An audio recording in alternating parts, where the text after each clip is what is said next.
سلامونه نیکی هیلې او پیرزوینې څنګه چې تاسو ولیدئ چې موږ د ډولینګو د انګلیسي ژبې د امتحان کورس خلاص کړه. تاسو کولی شئ چې په فیسبوک پیج او یوټیوب چینل باندې همچنان ټیک ټاک کې پیدا کړئ. اوس به راشو د ټافل په کورس باندې. البته په ټافل کې به په مختلفو سیکشنونو باندې مخکې زو سټارټ د وکابولري یا لغاتونو څخه کوو، ریډینګ، رائټینګ، لسنینګ هر برخه باندې به کار کوو او ترڅو تاسو موږ هغه ټیسټ ته برابر کړو چې مطلب وکولای شي چې پکې یو څه نمرې واخلئ یا اټ لیست تر یو حدودو پورې اشنۍ خو ورسره پیدا کړئ. کلاینټ مشتری ته ویل کیږي، هغه چاته ویل کیږي چې مطلب هغه ته تاسو یو خدمت وړاندې کوئ په بدل کې پیسې تی اخلي. کلاینټ او دا چې په خپل ناون دی یا نوم دی.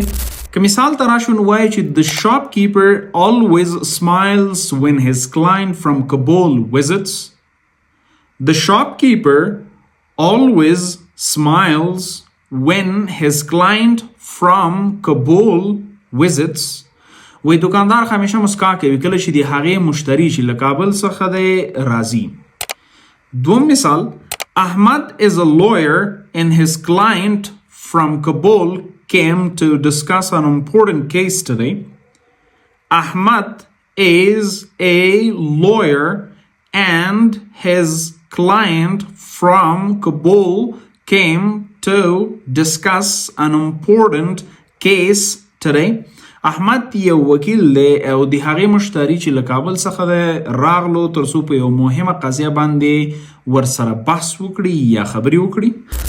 د ښې زده کړې لپاره تاسو کولی شئ چې دغه لغات ته په خپله مثالونه جوړ کړئ. 3 4 هر څو مثاله چې تاسو کولی شئ ترڅو په مفیده بڼه تمام شي مثالونه ولیکئ ترڅو په سپیلینګ کې هم کومک در سره وکړي.